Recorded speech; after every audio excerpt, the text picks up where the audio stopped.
Good morning for anybody that may be joining in early for our virtual calling out of the names that we do every year. We will be starting the programming right at 9 o'clock with introductions from Dr. Laura Heinz. In the meantime, I can just share that the calling out of names is an annual event hosted by the sponsoring agencies, typically held at the Capitol. We used to go outside by the west steps of the Capitol and spend a good portion of the day reading the names of the tens of thousands of children who are seeking forever family homes. So appreciate you joining on and hopping on to be with us today as we've had to make somewhat of a transition. Hey, in sorry how to cut we in. hold National Adoption Day this year. Hey, sorry to cut in for a second. Who said that they've got it live? Because I don't have it live. So I have it live. It's a little bit delayed, but I just went to our Stanford Sierra Youth and Families, and we are live. On Facebook and YouTube, or just Facebook? Just YouTube so far that I've checked.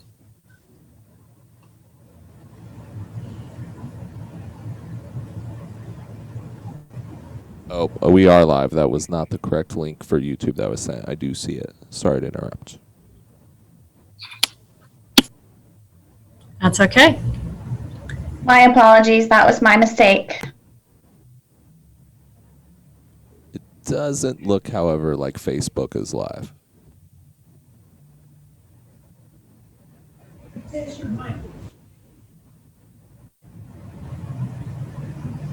Good morning. Dionya, you'll want to be muted and off camera until it's your turn. We're currently live. So.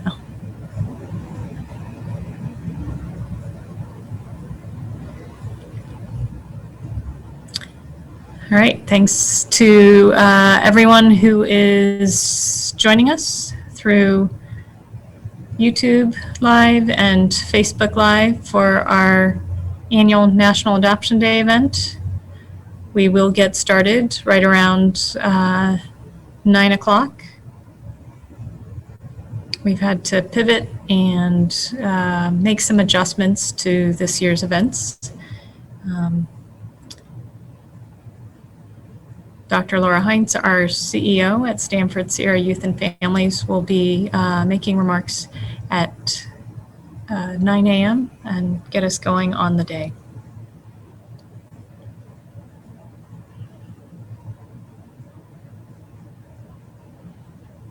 Over the years, we've had National Adoption Day, always falls in November, National Adoption Awareness Month, and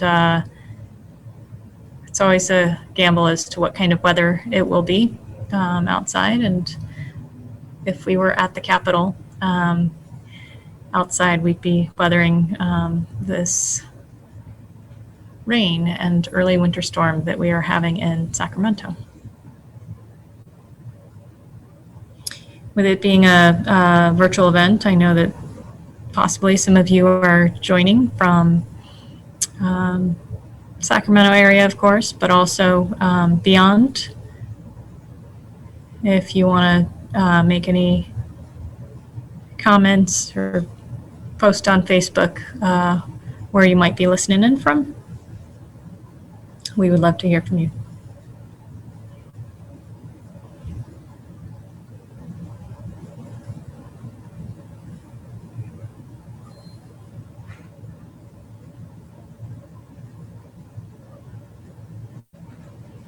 Again, thanks for anyone who might be joining us for National Adoption Day.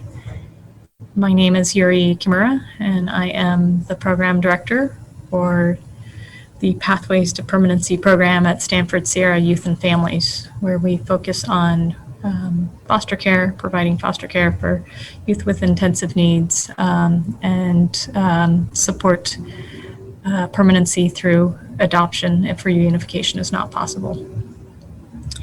And with that, we are excited to be organizing sponsors for the Calling Out of Names, an annual event that we will talk a little bit more about.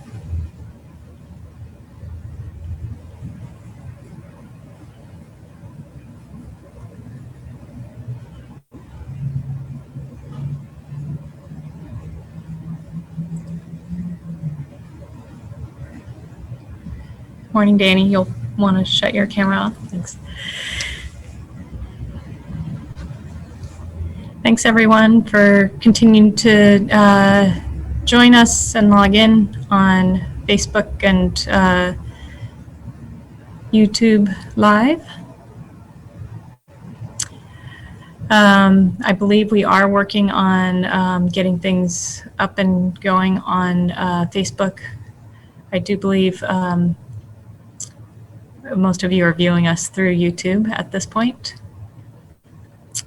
We're just going to take a few minutes, and in just a few minutes, I'll be handing off introductions to our CEO, Dr. Laura Heinz at Stanford Sierra Youth and Families. We'll just take a few minutes to wait until the start of the program.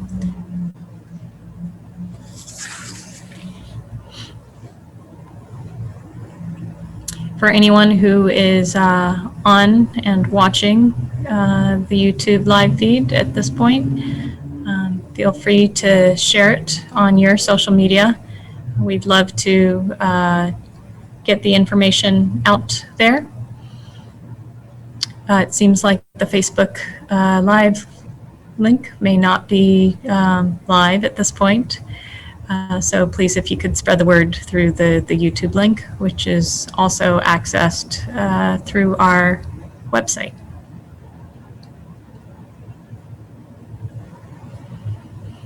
All right.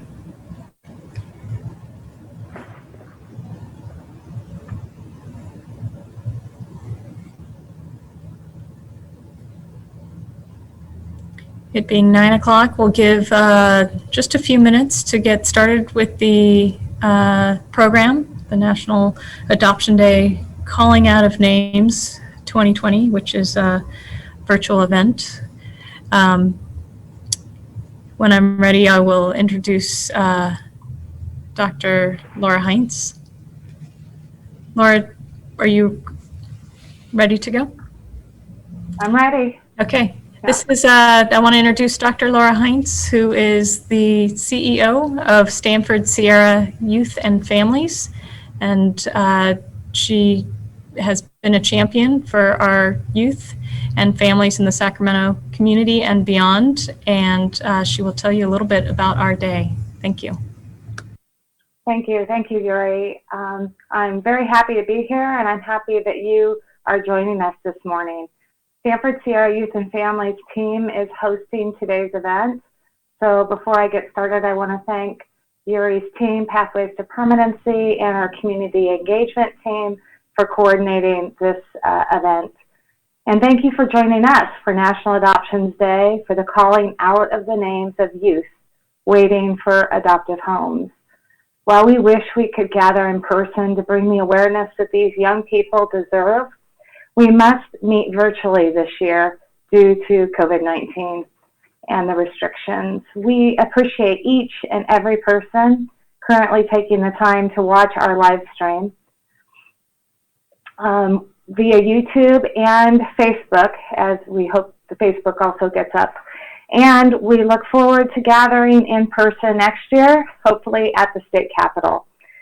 This event would not be possible without the support of our partner sponsors. Thank you to our legislative sponsor, California State Senator Dr. Richard Pan, a longtime champion for foster youth. Your advocacy for foster youth in the state of California is greatly appreciated by all of us who support foster youth and those that work with foster youth. I would also like to thank our partner sponsors. They're on this board, but I think it's a little difficult to see. It's Better Life Children's Services, California Alliance of Child and Family Services, the State Department of Social Services, Koinonia Family Services, Lilliput, a part of Wayfinder Family Services, Sacramento County, and Uplift Family Services. All of these partners supported us in setting up this event today. We thank all of you for your partnership in organizing this important event, and we look forward to hearing your stories of your honored family of the year during the program today. November is National Adoption Month.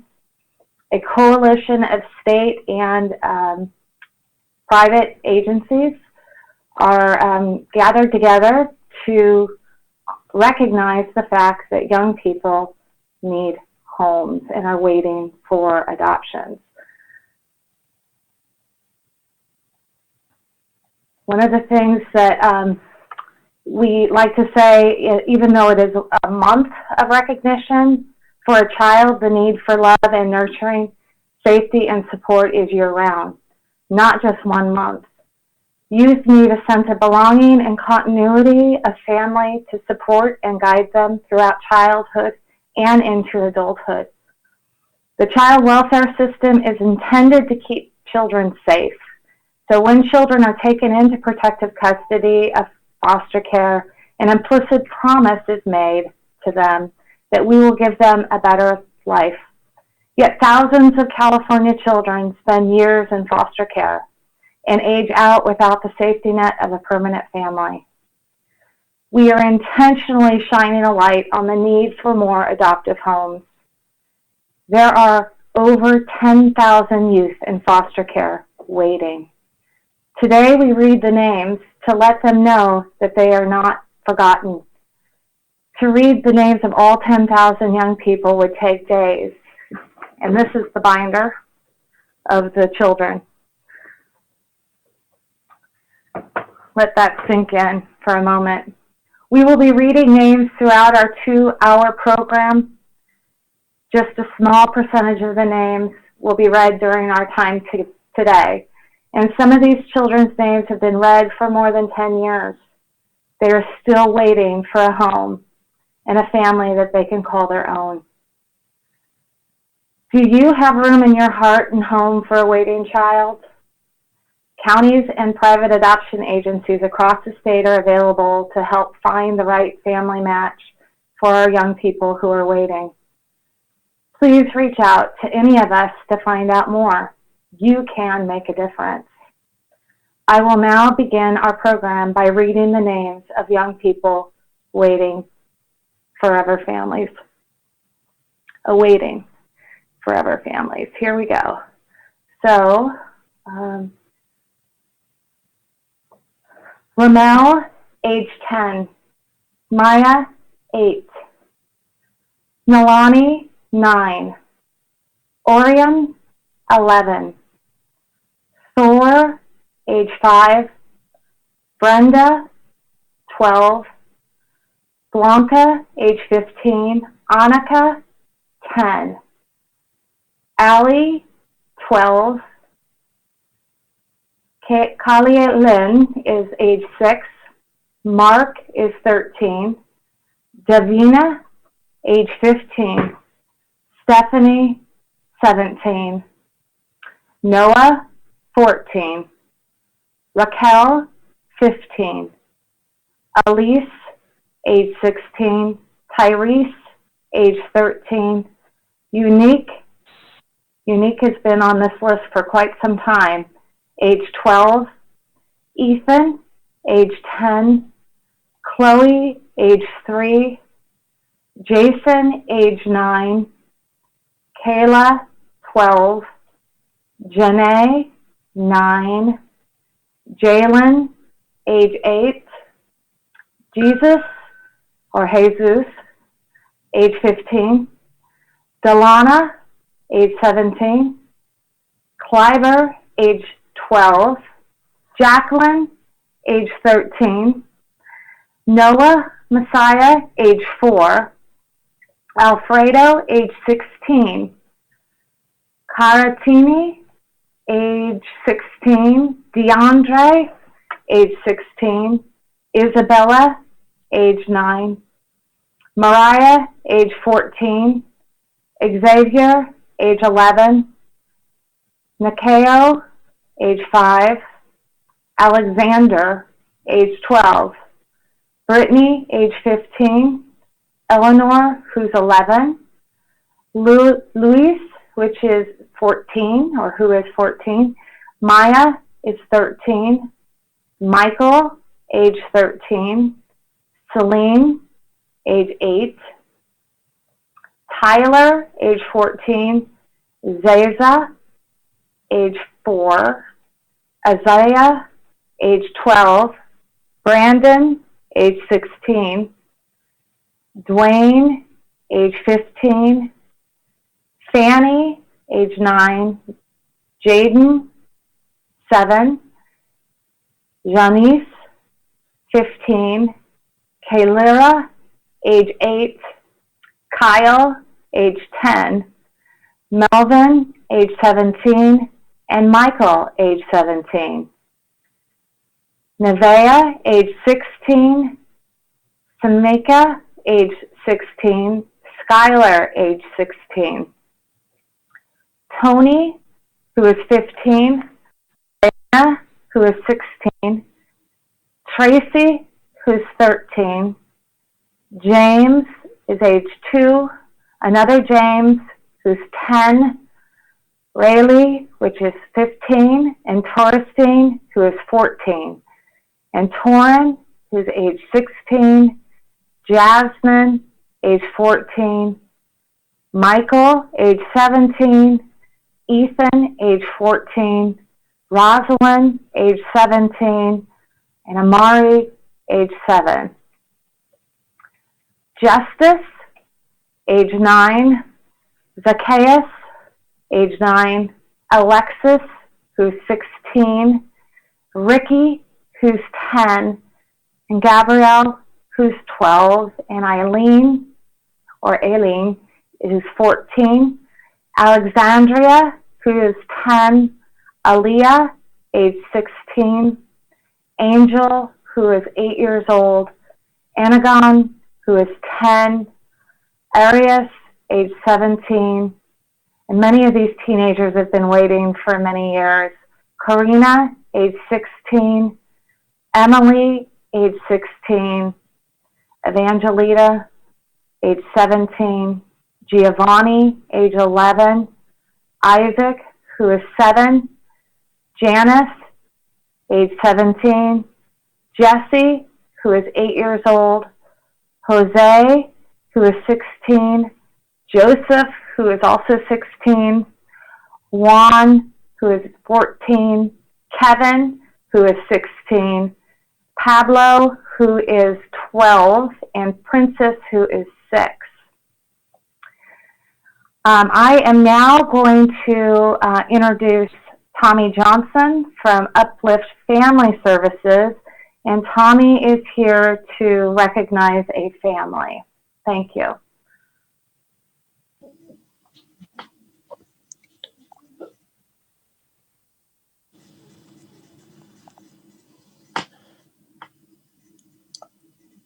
Hi, I'm just waiting for my video to, I think the host has to start my video. There we go.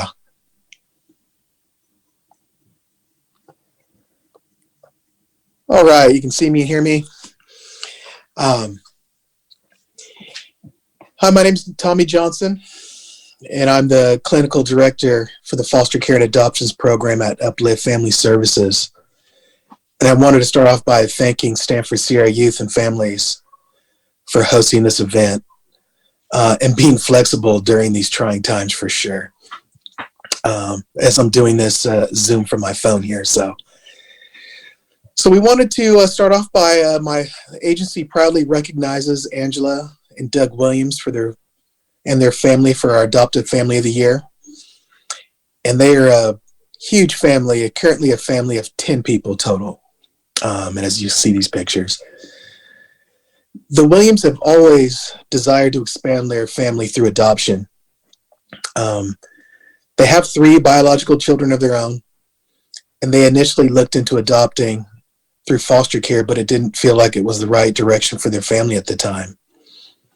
So their first experience was completing an international adoption and adopted their 2 youngest family members from Haiti right after that big earthquake several years ago. So the family knew that they had children that were meant to be in their family. And they said the 2 youth, they didn't barely speak any English, but they just fit. They just fit in their home. So once their newest additions had settled and stabilized, they were excited and eager to move forward after several years and adopt more children through Uplift Family Services. At the end of 2018, they were able to welcome 3 additional siblings into their home. 2 9-year-old sisters and their youngest brother, who was 8 years old, which it was finally finalized earlier this year in 2020. So understandably, they run a very busy household, being very involved in their local church, coaching their children's sports, and attending various sporting events, all pre-COVID. Their family finally feels whole and complete. They love to travel, and the children have got to experience different trips to Hawaii, Disneyland, and they're avid campers. So this adoption was quite different than their first experience, which came with different challenges and a lot of unknowns. But they did remain optimistic and strong as the children adjusted to their home.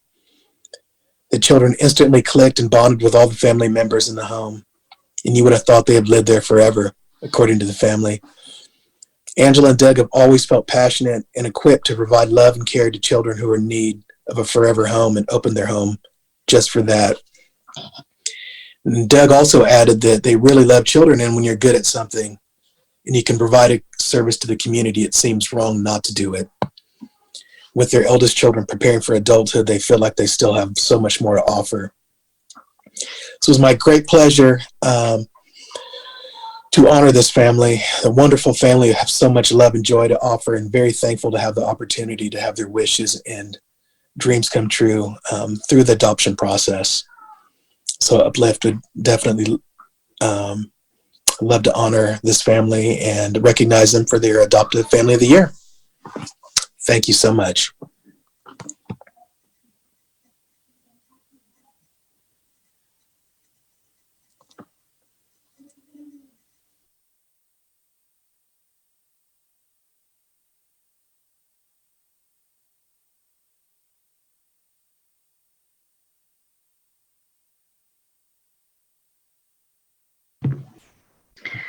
Hello all, my name is Melissa Kelly and I am the Director of Community Engagement for Stanford Sierra Youth and Families.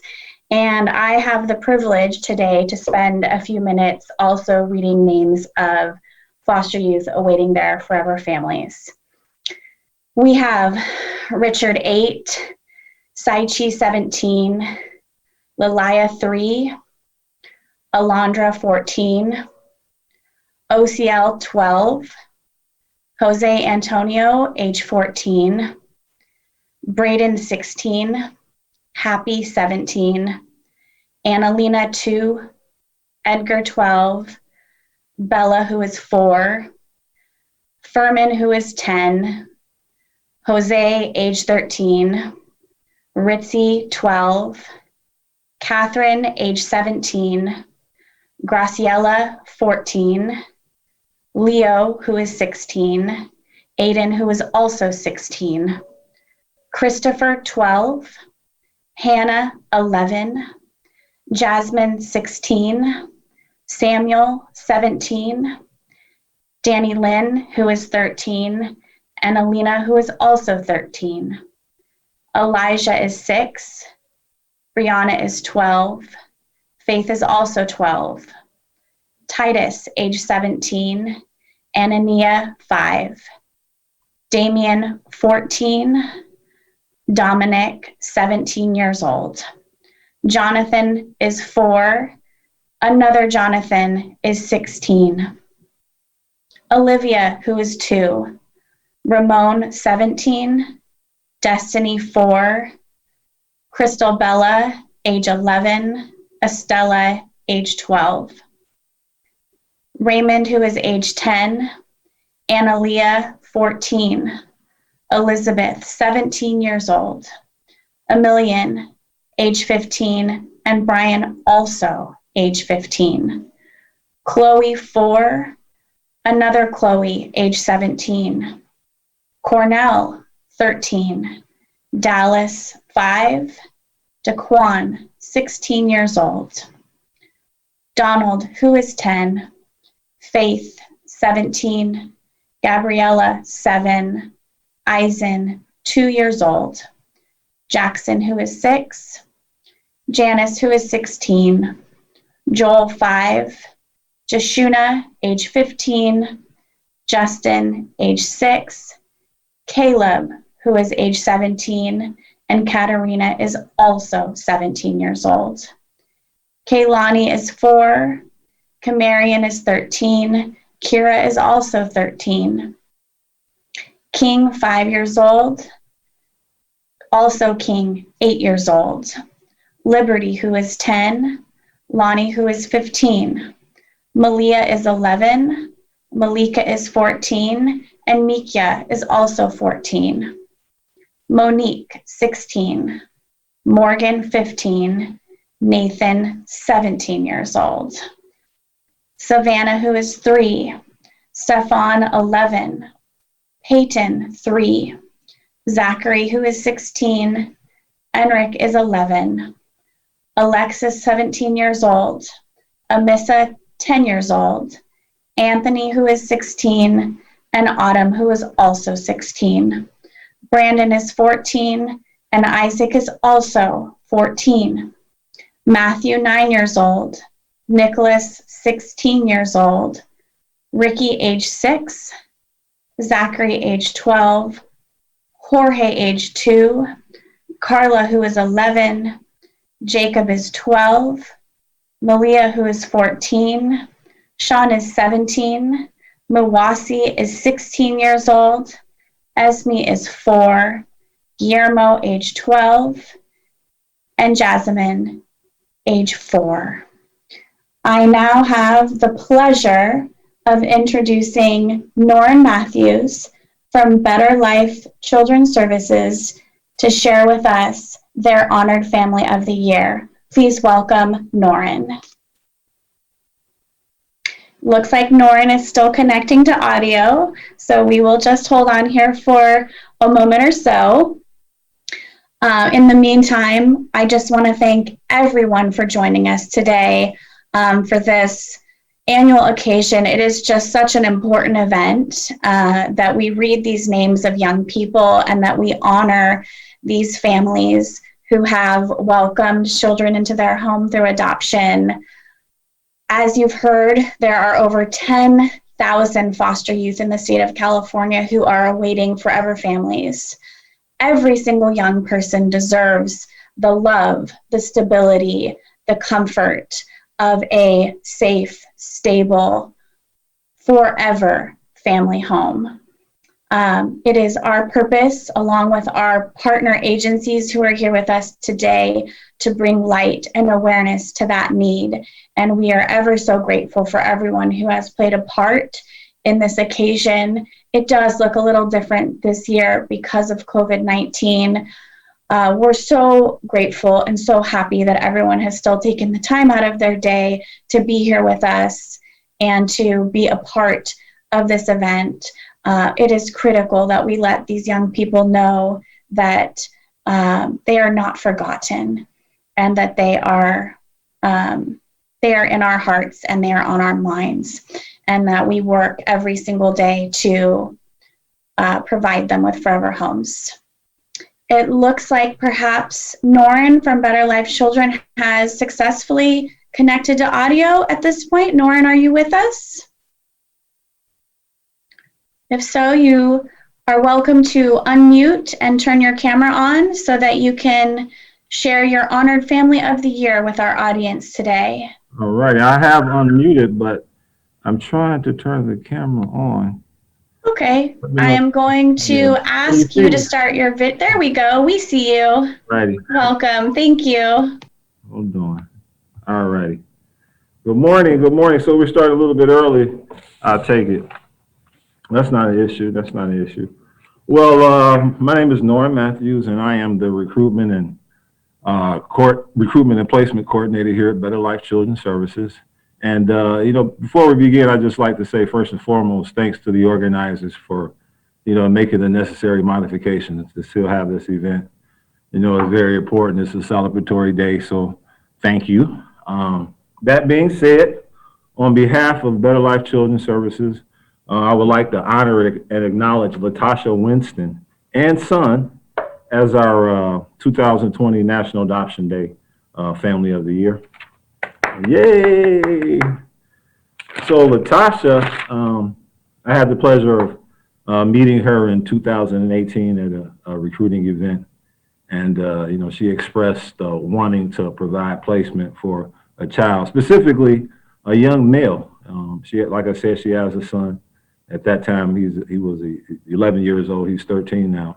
So she wanted a son close in the same age range as her current son. She didn't want him to grow up as an only child. She had no other intentions in having another biological child. So this is something she thought about and wanted to move forward. So great. The process, she came to the orientation. I explained to her the expectations of becoming a resource parent. But, like a lot of parents, they're who are new as becoming resource parents, they're kind of hazy in regards to the emotional risk that's necessary, right? So the goal is always, first and foremost, is reunification. But if that's not possible, then we find a resource parent home. So that was all explained to her. She was willing to take the emotional risk and was very diligent. She reminded me of my wife, actually, when we went through the process. I'm an adoptive parent as well. Now, this is the quintessential resource parent and prospective resource parent because, she got the paperwork done in 3 weeks, right? So she was ready to get into training.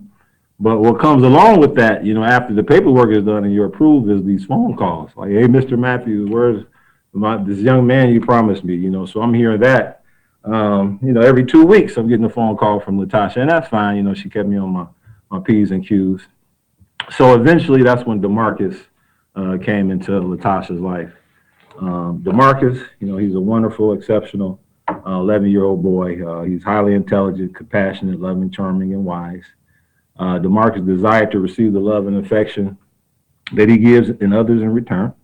He maintained a positive outlook on life and wanted to have parents who knew how to love him, accept him, and appreciate him unconditionally. Marcus is very insightful. He looks at ways to make positive changes in the world, and one person at a time. DeMarcus writes beautiful letters, actually, to show his appreciation. On times he'll write letters to Latasha, letting her know that, he's really appreciative of having a whole family, someone who loves him unconditionally. Everyone that meets DeMarcus is swept away by his loving, charming, beautiful smile and calming demeanor. So, and it's all about permanency, right? It's all about permanency. So again, the goal is for the child to return back to the biological family. But if that's not possible, let's mitigate the trauma that they've been subjected to by that removal. And what's next? Let's find a relative. If that's not possible, then we go outside the spectrum of the family structure and we look for humanitarians, women like Latasha and her son willing to take in children in need. So I just want to say thank you to Latasha on this day and all other resource parents as well. I understand the challenges that comes with being a resource parent. Again, I'm an adoptive parent as well. My wife and I adopted 2 young ladies. They were 2 and 3 when we were adopting them. They're 9 and 10 now. So I am a part of the foster parent journey. Some may already know that who knows me. But, I just got to tip my hat to parents like Latasha Winston. So let's give her a an applaud, for her being an outstanding resource parent, a quintessential resource parent. And, I just want to really thank her for her service.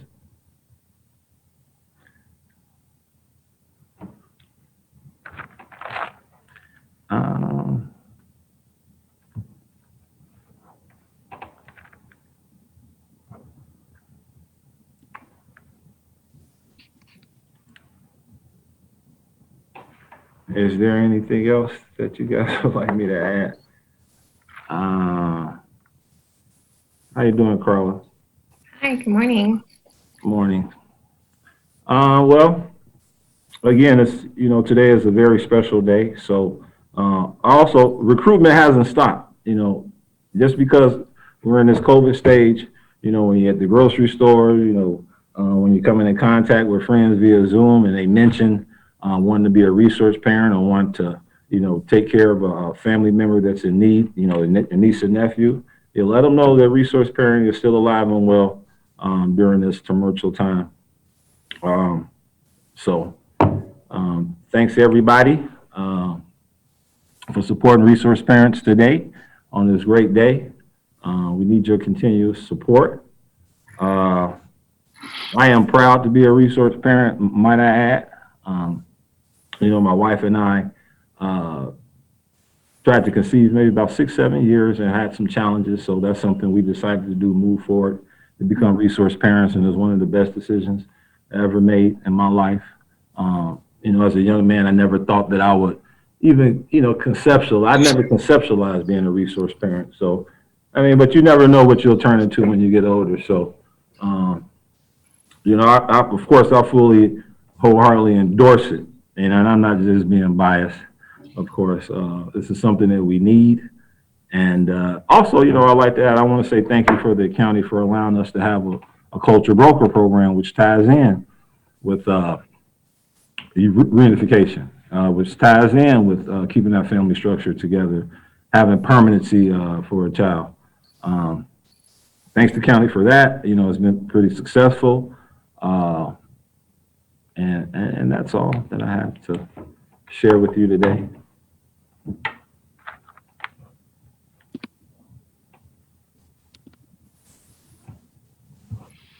Awesome. Thank you, Noreen. I will take it from here. It's Norn. Thank you. Noreen. Thank you, Noreen. No problem. Mm-hmm. Hi, everyone. My name is Carla Zaragoza. I am the Community Engagement Manager at Stanford Sierra Youth and Families. I am here today to help bring awareness of the thousands of children in foster care in our state waiting for an adopted family.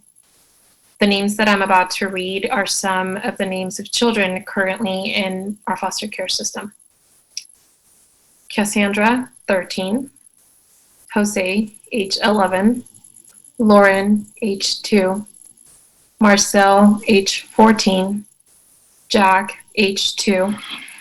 Antonio, age 15. Alejandra, age 14. Jennifer, age 13. Joshua, age 10. Aiden, age 14. Jasmine, age 15. Fabian, age 11. Jose, age 12. A lot of teenagers. Marissa, age 16. Melissa, age 9. Anissa, age 17. Daniel, age 17. Faith, age 15. Morgan, age 16. Caleb, age 15. Julio, age 15. Kobe, age 5. Sean, age 10. Dajan, age 15. Davian, age 16. Jeremiah, age 13. Trinity, age 5. Winston, age 5. Catalina, age 17. Catalina, age 17. Byron, age 14. Sergio, age 3. Christian, age 14. Devin, age 16. Ernesto, age 17. Gilbert, age 17. Casey, age 17. Mario, age 17, Rosa, age 15, Victor, age 17, Wendy, age 13, Destiny, age 17, Daniel, age 10, Mariah, age 11, Anthony, age 16, Jeremiah, age 11, Alvarado, age 14. A lot of teenagers, young adults. Angela, age 14, Daniel, age 10, Elena, age 3, Isaiah, age 7, Ezekiel, age 15, Leland, age 13, London, age 11, Marilyn, age 10, Michael, age 15, Raymond, age 4,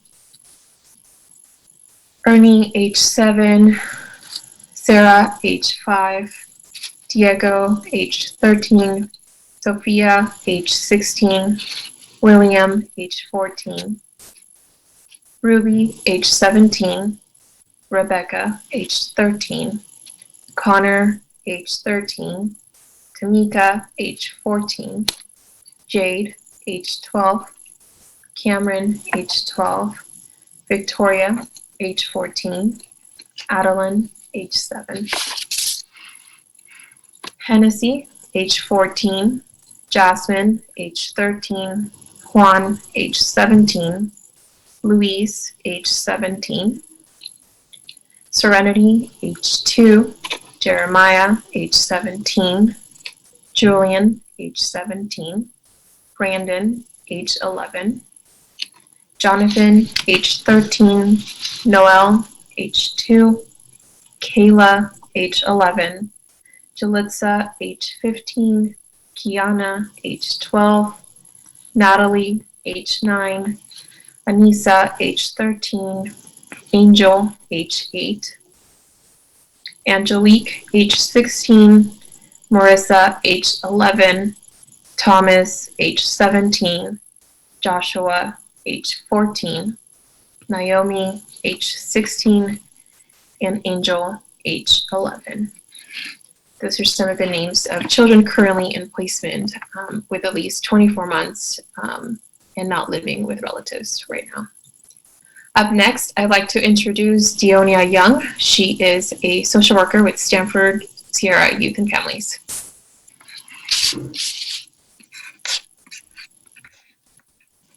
Good morning.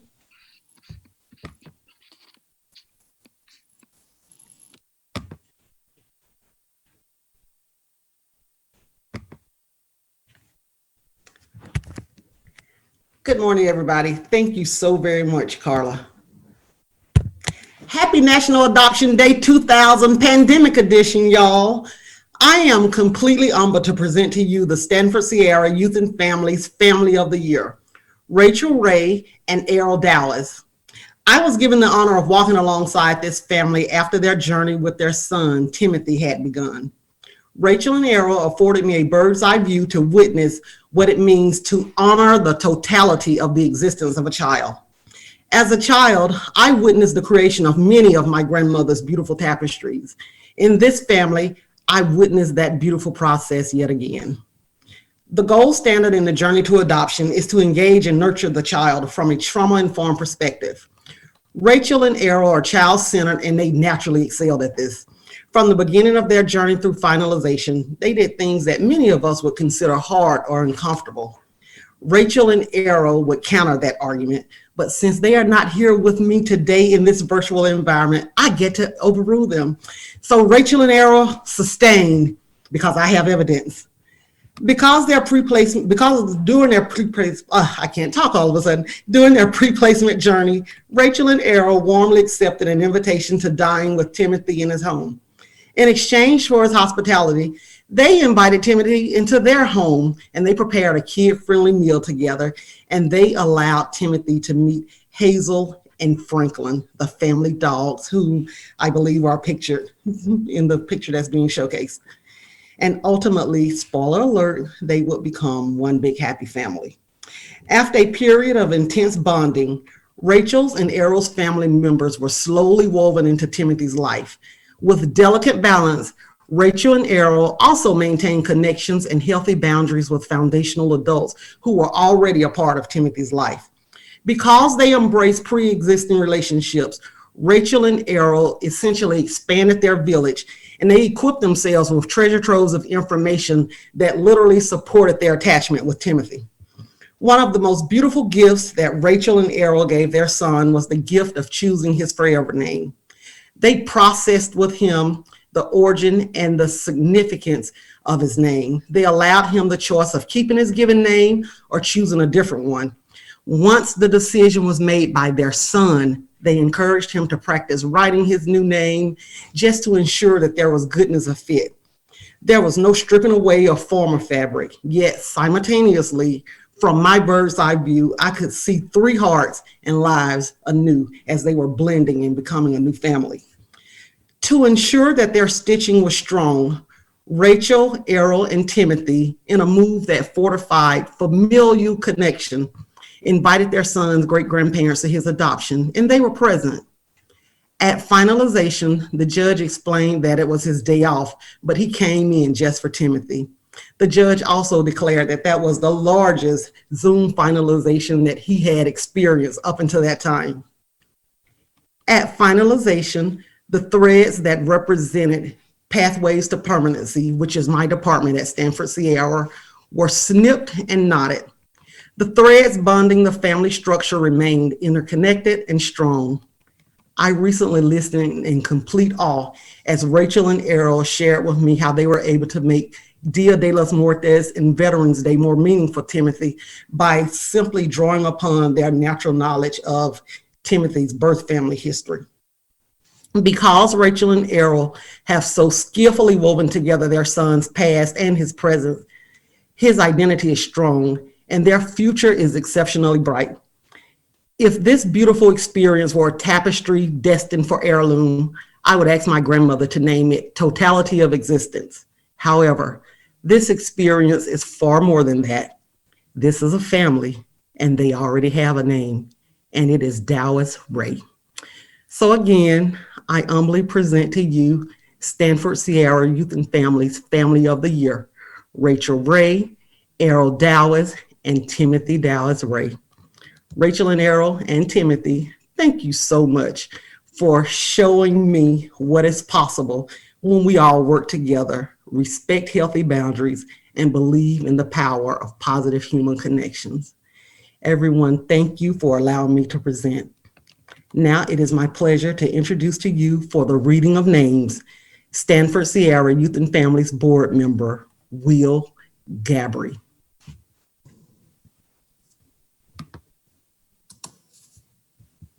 Good morning.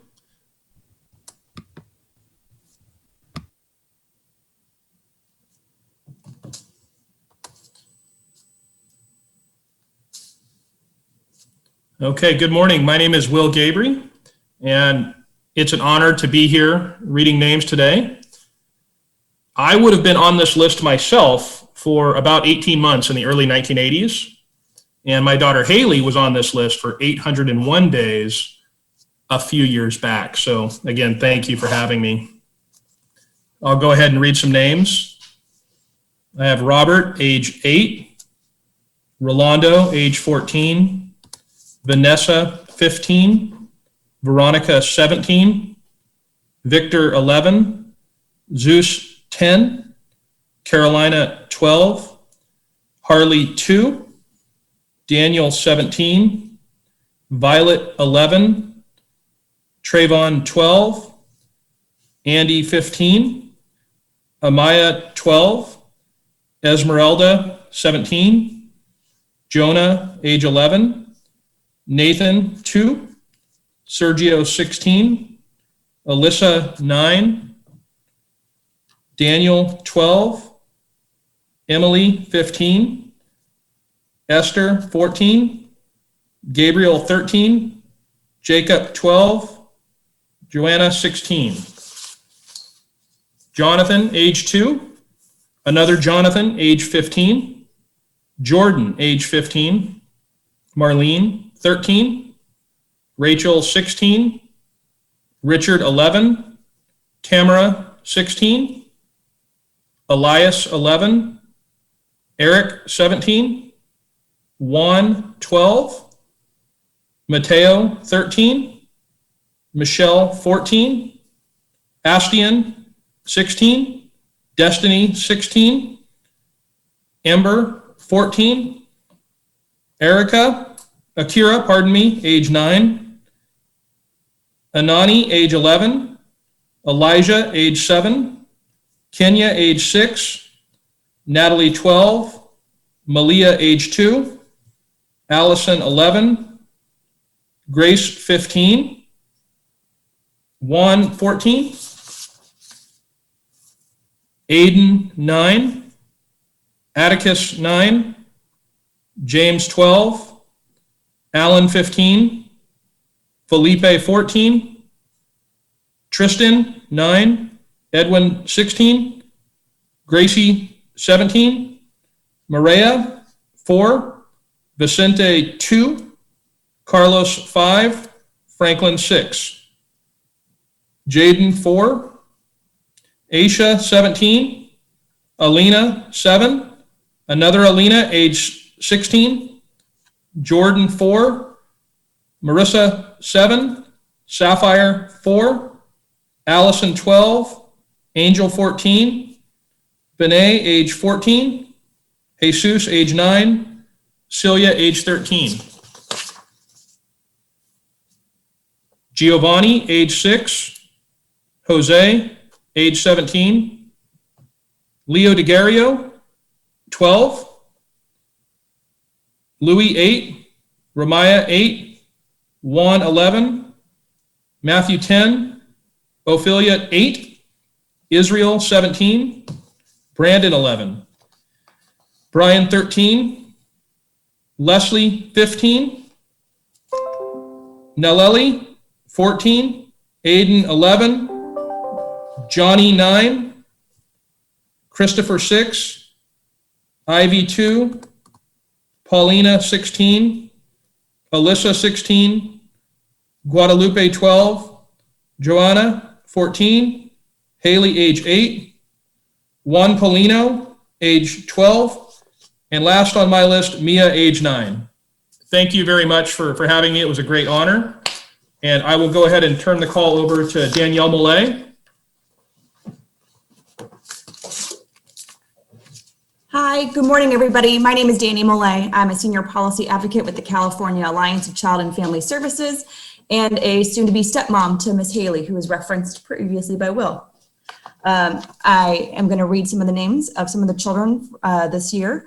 I will start with Princess, who's 11, Javier, who's 16, Alan, who's also 16, Antonio is 15, Charday is 12, Charlene is 11, Jamie, 17, Marvin is 13, Jay Teresi is 10, Christopher, 13, Joshua, 16, Noah is 5, James is 6, Caden is only 3, Leluani is 17, Mariah is 9, Iviana is 9, Frederick is 13, Jamil is 3, Josiah who's 5, Malachi who's 7, Amariah is 11, Anu is 9, Angel who's 14, Alton 17, Amaya age 10, Brianna age 2, Brian is 16, Danny who's 14, Derek who's 13, Deshaun and Hazelson who are 5,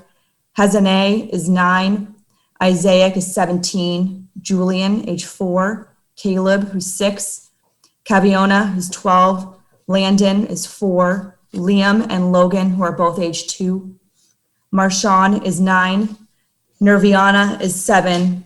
Chanel, who's 2. Sky Hannah, age 9. Esmeralda, 14. Leonardo is 13. David, 11. Raphael, age 16. Kira is 13. Aliyah, age 13. Aiden, 9.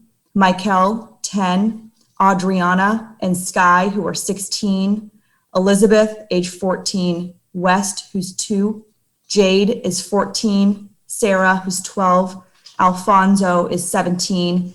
Hector is 14. Alexander is 10. Elizabeth, age 16. Samira, age 9. Sophia, age 6. Anisha, age 4. Darielle, who's 6. James is 11. Alyssa is 14. Nicholas, who's 17. Alyssa, 16. Christian, who's 2. Dylan, who is also 2. Hallie, who is 16. Juliana, who's 15. Ludwin, who is 6. Matthew, age 12. Destiny, who's 10. Aaron, age 9. Alani is 7. Albert and Angel, who are both 9. Angelina, who's 17. Bertolotto is 8. Brandon is 3. Christopher is 10. Destiny, 15. Eduardo, 17. Elijah, 15. Ernesto, 12. Jaden, 6. Liana is 7. Manuel is 10. Melody is just 4. Patrick is 10. Penelope is 7. And Raul is 12. Now I have the honor of turning this over to Pamela Hendrick from Koinonia to introduce your next family. Thank you so much, Danny. Hi, I am Pam Hedrick with Koinonia Family Services. I'm the district administrator out here in the Sacramento office. I want to just start by thanking Sierra Stanford for putting this together, especially with the last minute change. I can't imagine all of the scrambling that went on yesterday. And so I'm so appreciative of the hard work so that we're able to come together today. We're able to remember the kids who are still needing homes. We're able to get the message out about the importance of permanency and adoption. I'm honored to be able to be a part of an event like this that highlights the needs of some of the most vulnerable youth in our community. I'm honored to be able to speak for children in our community that don't always have a voice and don't have a permanent home and a family. The need for resource parents, for adoptive parents is great. Thank you to all the families, not just in our agency, across our community and other partnering agencies. Thank you to the families for stepping forward to provide safe, loving homes for children, whether those kids stay for a day, for a week, for a month, or forever. The goal, of course, always is for youth to reunify, but that just isn't always what happens. And so today we're reminded of the children who have not had the chance, who were not able to go back to their parents, who weren't able to be placed with family, and who are still in need and waiting for their forever and permanent family. Today I get the honor of sharing our family of the year. And our family of the year is a single parent. Her name is Sam. Sam, I was able actually, oh, look at that sweet face, with her little son, Clyde. I was on call when I was the on-call worker when the call came in for placement of little Clyde. And actually, when he first came in, the call was just for a temporary, what's called a PEPS, just a voluntary short-term placement. And I remember reaching out to Sam, and her ultimate goal, of course, was to adopt. And yet her heart was open and was seen in that moment to say, I am here. I want to be a safe home for this kiddo. I want to put my needs aside and open my home to him. And so I was able to be part of that first placement. And he was only there for a short time, and then he was able to be placed with some family or family friends. And she stayed in connection, and it ended up that those family friends weren't able to provide permanency, and we got the call again. And of course, without a doubt, Sam said, absolutely, Clyde can come back into my home. It's been a joy and an honor to work with her over these last several years, to see her heart, her advocacy for youth and for children. And she does this not just professionally, but in opening her home, literally becoming that permanent family for a kiddo who needed it. I wanted to share a statement that her foster and adoption social worker, Shannon, wrote. Shannon had the honor and the joy of walking along this several-year journey with Sam as they went through reunification, and then as the permanent plan became adoption with Sam. So these are the words of Shannon. Shannon wrote, when I think of Sam, I think of an open heart, an open mind, and open arms. When I interviewed Sam to become a resource parent, she showed such a passion for children, which was evidenced through her commitment to teaching children throughout her life. Back in 2018, when Shannon wrote the home study or the written report, this is what she wrote about Sam. Sam stated that she has a lifelong desire to be an advocate for children. She deeply cares about making a difference in the lives of children and likes to help them get through challenging times. While she feels that her work with children as a teacher is beneficial, she would like to give her love and commitment to a child that needs a home. While she hopes to grow her family through adoption, she's excited to provide a safe, loving, and nurturing home for a child during reunification. And Shannon continued in her statement. She says, the reality is Sam did not fool herself into thinking there wouldn't be hard days, emotional days, and that doing it all as a single working parent might make some moments more difficult. But she did not let any of that deter her from providing an open heart, an open mind, and open arms to a child. We saw this commitment when she took foster placement of her now son, Clyde. First and foremost, Sam's heart was always open to creating a loving, caring, and nurturing home for Clyde as his birth mother worked toward reunification. Sam was always quick to say a positive word, even during challenging times, because we know there are many of those in this journey. She balanced being a foster parent and a working parent. Her heart would often sing the praises of how Clyde was a pure delight, even during sleepless nights, and helping him manage his big emotions, sometimes those tantrums, as he adjusted to his new home.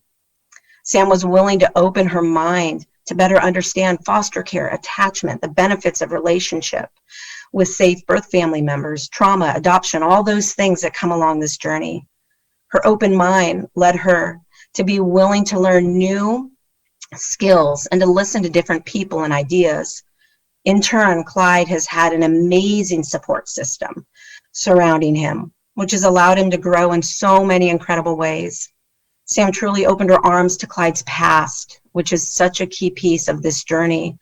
Our kids' past is a part of who they are. Our journey is to help our kids embrace that piece, work through some of it sometimes. She continually knew and still understands the importance of valuing his past. She has done so much to rejoice in his positive memories and assist him in processing the more challenging ones. She values every aspect of who he is and loves how smart, loving, caring, and compassionate he is based on his past, his present, and his future. And Sam opened her heart, her mind, and her arms to his extended family members. She welcomed them into her life so that Clyde would feel their continued love and support. Shannon wrote that as Sam's foster and adoption social worker, it's been a blessing to see Clyde and Sam grow in love, attachment, and happiness as they became their forever family. She noted that it's been a pleasure to see Sam's warm, generous heart grow even richer than when they first met. It's been a joy for Shannon. It's been heartwarming to witness Clyde's love and heart expand as Sam and all her extended family welcomed him into their lives forever through foster care journey and adoption finalization, all while honoring Clyde for exactly who he is.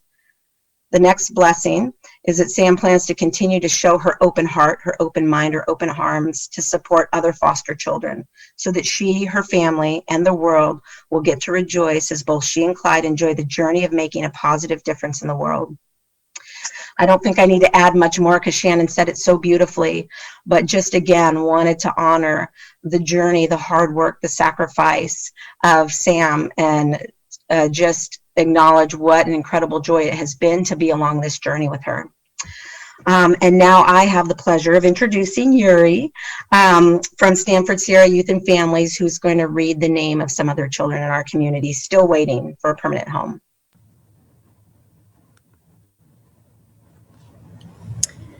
Thanks so much, Pam.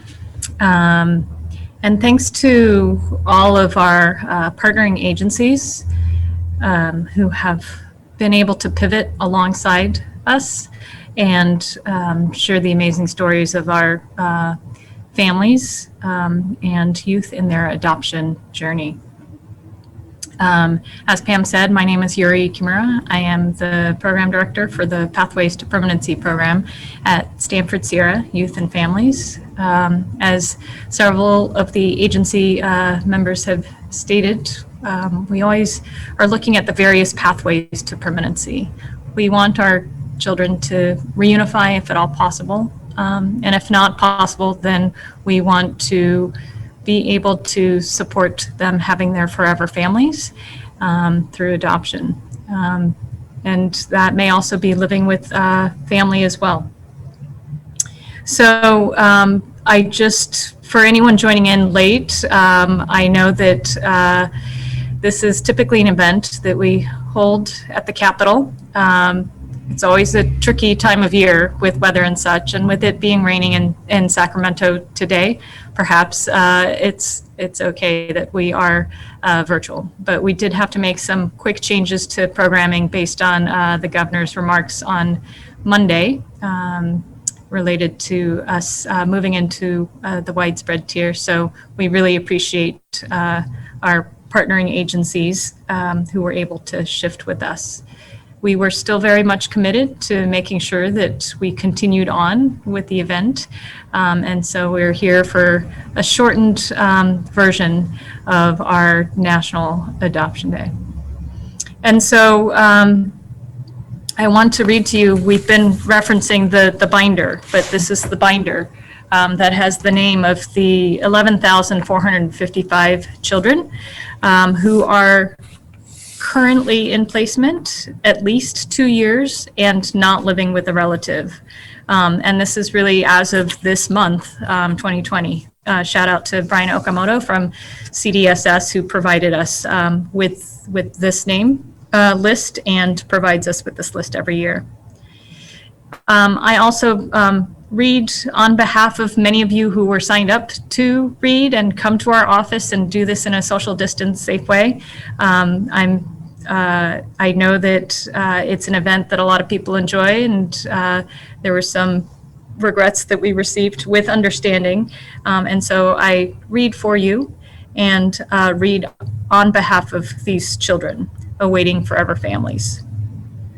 I'm reading for Octavio, age 16, Abigail, age 7, Isabel, age 8, Adrian, age 9, Anthony, age 12, Frankie, age 14, Christine, age 7, Madeline, age 10, Ruben, age 15, Juniper, age 6, Delphina, age 15, Pedro, age 13, Moises, age 12, Jordan, age 12, LaKoya, age 11, Dare,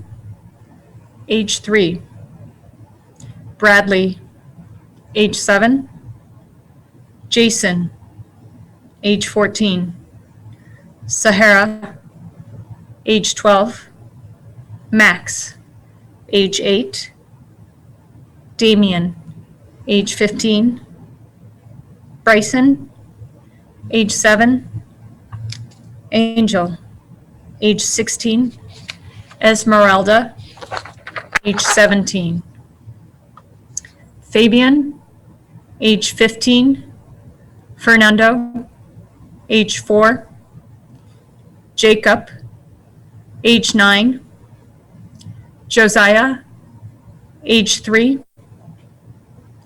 Josie, age 15, Liliana, age 5,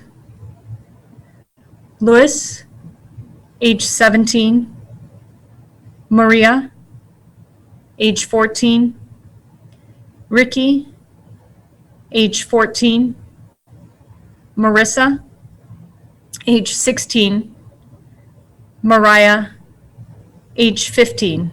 I just want to note that the last 6 names I read were all teenagers, and there's a critical need for resource parents, adoptive parents to adopt older youth, teenagers. Kamari, age 9. Kamaya, age 10. Candace, age 12. Dallas, age 14. General, age 7. Jila, age 7. Kevin, age 14. Mercedes, age 8. Charlene, age 12. Stephen, age 6. Cody, age 13. Christy, age 13. Yanire, age 8. Catherine, age 13. Naziah, age 6. Tyson, age 5. Connor, age 15. Davion, age 17. Mona Lisa, age 17. Carlos, age 16. Elizabeth, age 5. Megan, age 14. Ada, age 6. Alexandra, age 12. Angel, age 4. David, age 15. Emily, age 16. Henry, age 12. Jordan, age 9. Jose, age 10. Mia, age 13.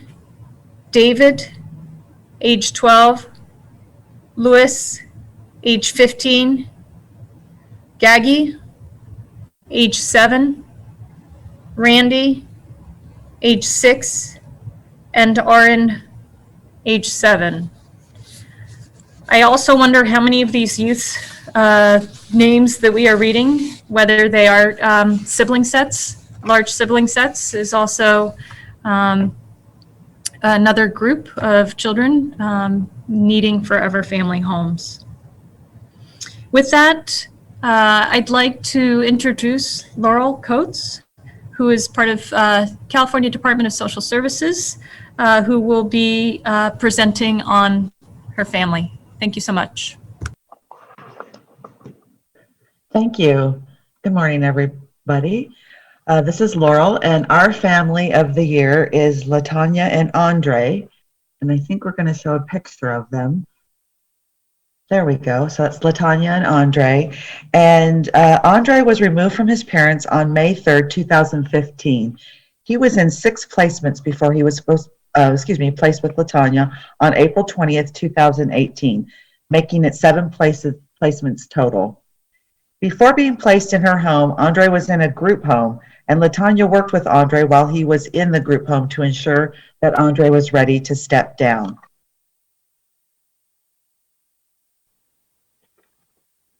Into a foster home. Although she resided in the Bay Area, LaTanya, she decided that she could attend many of the CFTs and visited him every other weekend. Once Andre was placed with LaTanya, his behaviors decreased significantly. He went from running out of class every day to looking forward to going to school every day. Obviously, this was pre-COVID. And LaTanya has been a great support for Andre and has advocated for him. LaTanya has provided Andre with the love and commitment that helped nurture Andre into the person that he is today. And so the California Department of Social Services, our Sacramento Regional Office, would like to honor this family. It's just been a wonderful experience for their worker, and unfortunately they were unable to attend today, but that was a wonderful experience for their worker, and this is our family, and I think this picture says it all. And that's it for us. Thank you.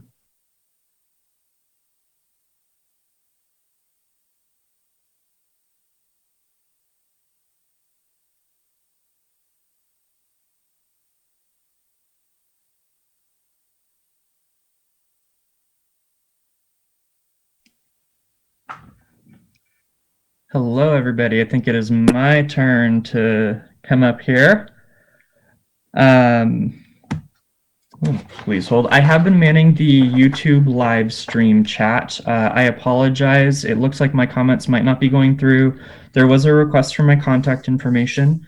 Probably the simplest way to get a hold of me right now would be through info@youthsolutions.org. I am one of the outreach coordinators for Pathways to Permanency at Stanford Sierra Youth and Families, and any emails will be redirected to me as needed. Before I start reading some of the names, I would like to take a moment to kind of reinforce some of the comments that Yuri made, especially around the need for resource family homes who are open to older youth. What a lot of people don't realize is, yes, we have a lot of teenagers, and I'm a huge advocate for teenagers, and I think it's a jarring fact for some people also that older means 6 and up within a lot of the work that we do. And that includes mixed age sibling sets as well. So some of them are going to be a 6-year-old and a 13-year-old. So there can be a pretty big spread.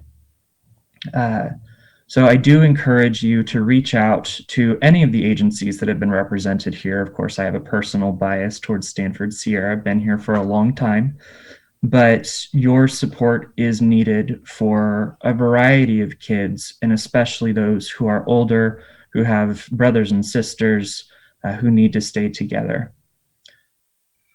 So for the names that I will be reading today, we have Rudolph, who is 12, Dakota, who is 12, Geneva, who is 14, Jermaine is 4, Iona is 9, Larea is 7. Sometimes I lose my place while I'm reading. Danielia is 17. Joe is 15. Isaiah is 12. Leonardo is 2. Angel is 11. Joshua, who's 14. Bliss, who's 11. Iray, who is 11. Sienna is 10. Alexia is 14. Anthony is 2. Aaliyah is 13. Christian, 17. Daniel is 13. Isaiah, 17. Jonathan, 12. Jonathan, 13. Jordan, 14. Marie, 12. Matai, 16. Nicholas, 13. Thomas, 16. Xavier, 13. Billy, 12. Lawrence, 7. Excuse me. Pablo, 2. Raya, 7. Samantha, 17. Alyssa, 9. Tristan is 11. Jesse is 2. Martin is 7. Juan is 15. Mia is 12. Raymond is 5. Desiree is 15. Edward is 15. Estrella is 15. Kalia is 10. Kaloy is 9. Martha is 11. Natalie is 16. Xavier is 11. Denya Meret, 15. Isabella, 10. Aiden, 9.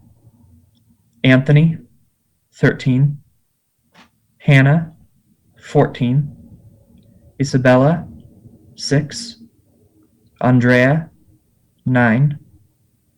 Andrew, 9. Christopher, 10. Gabriella, 13. Myra, 17. Raphael, 16.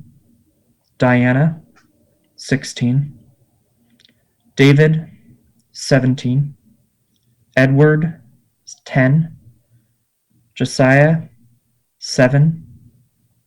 Dylan, 14. Xavier is 8. Deborah is 4. Allison is 15. Heavenly is 14. James is 14. Hayden is 10. Kanye is 14. Alan is 10. Winter is 2. Josephina is 12. Cheyenne is 17. Alexis is 17. Aiden is 9. Jaden is 10. Kiara is 15. Lacey is 15. Jaden is 4. Riley is 9. Zoe is 11. Mina is 9. Imani is 9. Aubrey is 13. Jonathan is 16. Moses is 13. Sanaya is 9. Leland is 10. Riley is 12. Tyson is 14. Aaliyah is 8. And Davin is 15. Before I pass it over to our next presenter, I do want everyone to think for a moment about the fact that even for these older kids, you have the opportunity to give them some first experiences in their life. Maybe their first family Christmas, maybe their first opportunity to go on a vacation. You could wind up hearing some of these stories if you tune into our next episode of our podcast, Resource Families Thrive. And if you would like to find out more about kids that are quote unquote hard to adopt or hard to place, two phrases that I don't like to use, we will be having an event at the very beginning of December, so stay tuned for more information on that, a film screening with an opportunity for further small group discussion as well. I would like to take a moment now to introduce Katie Greenwood, who is from Lilliput, which is now a part of Wayfinder Family Services. Thank you so much, and feel free to leave any additional questions in the YouTube chat. I will see if my comments are now functioning. Good morning. My name is Katie Greenwood, and I am a social worker for Lilliput, a part of Wayfinder Family Services. I want to first echo what everybody else has said who has presented of thanking Stanford Sierra for all that they've done to pivot this from being an in-person event, which was already changed from previous years, to being online in this way. You guys are amazing for all the work you did yesterday and throughout this whole process. It is my honor and privilege today to present this year's Lilliput Family of the Year Award to Tiana Paschall. When Tiana first came to our agency 4 years ago, I was introduced to a powerhouse of a woman. She is a sociology and African American studies professor, speaks multiple languages, is an award-winning author, and is regularly involved in initiatives to better her community. But what I quickly came to realize about her is that she is much more than these outwardly accomplishments. She possesses a level of grace, kindness, poise, and empathy that most people spend their entire lives working towards. She was able to articulate not only her deep desire to become a mom, but also how she hoped to help change the lives of children in foster care. As we began the searching process to find a kiddo who would be a good fit for her home, Tiana brought thoughtful, engaging questions to the various meetings that we attended and put countless hours into thinking through if she would be a good fit for the child, not just if the child would be a good fit for her. In July of 2017, Tiana was placed with her son, Marshawn. He was a rambunctious 2-year-old who wasn't speaking much yet and who had suffered so much abuse and neglect in his short years. Tiana welcomed Marshawn into her home with open arms and gracefully navigated the push and pull that we are all familiar with in new placements. Tiana began the arduous process of advocating for her child, working against various systems that are so very broken. She pushed for speech services and therapy and enrolled Marshawn in a daycare program where he could be actively engaged with children his age. She She provided daily enrichment activities in their home, took him on adventures across the country, and integrated him into every aspect of her life and her extended family. But perhaps most importantly, Tiana honored Marshawn's birth story by talking about his parents and siblings and explaining to Marshawn how very much his birth family still loved him. Over the course of these last 3.5 years, I have watched Marshawn grow from a world-weary 2-year-old into a hilarious, articulate, kind-hearted 5-year-old. He is a lover of bow ties and Spider-Man and is fiercely protective of the people he loves. And he is secure in the love and attachment that Tiana provides to him on a daily basis. I would be remiss if I didn't also mention how much Tiana has advocated for the needs of Marshawn's siblings. Marshawn has an older sister and younger brother who are also in foster care, and Tiana has persistently encouraged and pursued a strong sibling relationship for Marshawn and his siblings. She has also served as a sounding board for the families of his siblings and helped them to navigate the systems that she herself has spent so much time working to understand. When I told Tiana that she was being named Lilliput's Family of the Year, the first thing she asked me is if I would mention her wonderful extended family and community who have come alongside her to help raise her amazing son. I think this is the best example of the type of person that Tiana is, that in the midst of receiving an award, she is thinking first of those who have helped her to accomplish all she has. But she is correct that she has a wonderful village of individuals who have joined her on this journey. Her mother, sister, niece, and various other family members and friends have been there with her through every step of the way. They have all helped to shape Marshawn into the incredible young man that he has grown into and provide Tiana with encouragement to keep growing in her role as a mother. In speaking to Tiana the other day, we began discussing the complicated journey this process has entailed. She has truly experienced some of the most difficult challenges imaginable as a resource parent, but still manages to always have a positive word to say and a smile on her face. But without skipping a beat, Tiana stated that she would do it all over again, knowing just how this process would go. That is what being a resource parent is. That's what being a parent is, showing up day after day despite the challenging times and loving your kiddo through it all. So thank you, Tiana. Thank you for being one of the best parents I have had the pleasure of working with. And thank you for allowing me to witness your beautiful story. Congratulations on being the Lilliput Family of the Year. Next, Yuri from Stanford Sierra Youth and Families will provide the ending remarks.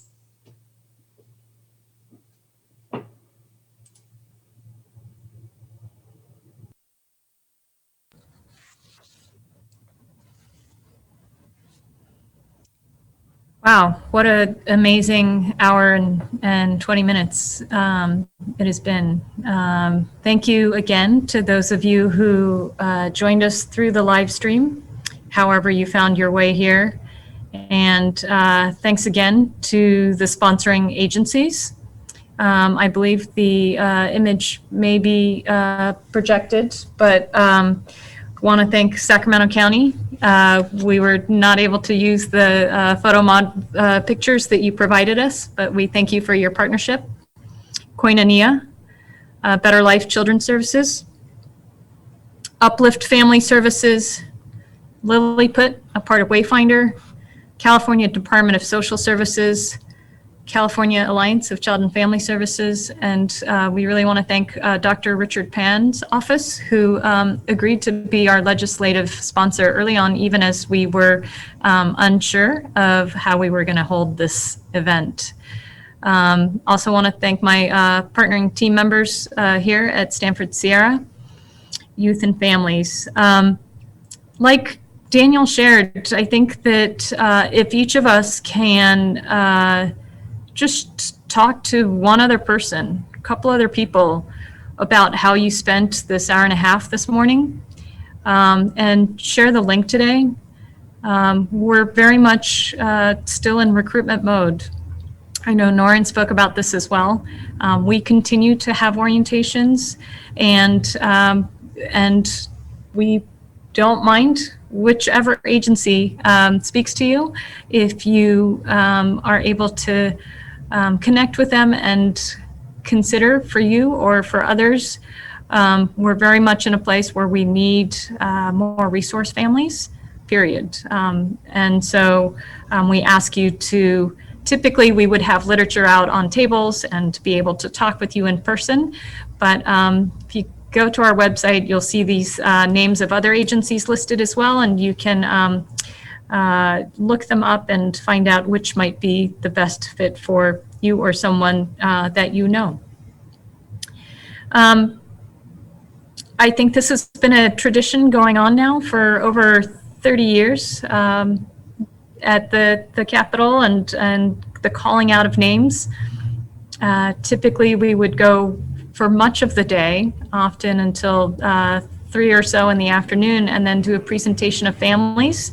Our families are typically present, and they also are able to speak on their experience. And while I miss that, I feel that the presenters were able to really convey the reasons why these families were all selected as our honored families of the year. We do hope that we catch you at the Capitol next year for National Adoption Day, calling out of names. And so stay safe, be well, and stay 6 feet apart. Thanks, everybody.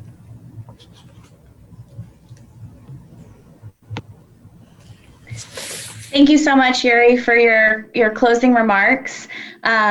We did run a little bit ahead of schedule today, which might be something that isn't happening frequently in people's lives. So we're going to accept that and move forward. But before we do end this live stream and go back to our other business for the day, we also do want to take the opportunity to thank two gentlemen, Christian and Chris, who are part of video streaming services company here locally in Sacramento.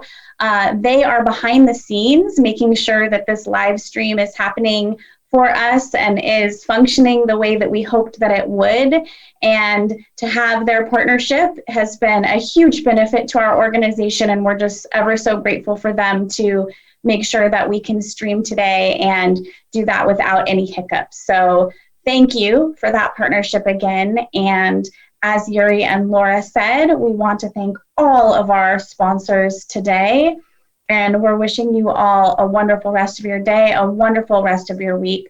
Please don't hesitate to reach out to Daniel, info@youthsolutions.org. He will reply directly to you. The main address for our website is ssyaf.org. Many more resources there. We also encourage you to look into and reach out to our partnering sponsor agencies that you heard from today as well. We are all working together for one common mission, and we cannot do that without support from the community. So thank you again to everybody, and we'll see you soon.